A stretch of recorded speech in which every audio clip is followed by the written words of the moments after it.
तोहमतें तो लगती हैं रोशनी की ख्वाहिश में, घर से बाहर आने की कुछ सजा तो मिलती है। लोग लोग होते हैं, उनको क्या खबर जाना आपके इरादों की खूबसूरत आंखों में बसने वाले ख्वाबों के रंग कैसे होते हैं। दिल की कुव्वत आंगन में पलने वाली बातों के जख्म कैसे होते हैं, कितने गहरे होते हैं, कब ये सोच सकते हैं।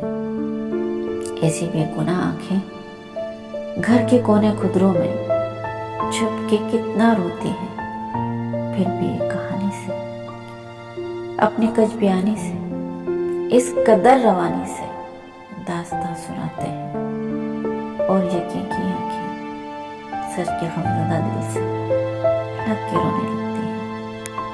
तोहमतें तो लगती हैं रोशनी की ख्वाहिश में, तोहमतों के लगने से दिल से दोस्त को जाना, अपनी ढाल क्या करना, तोहमतों से क्या डरना।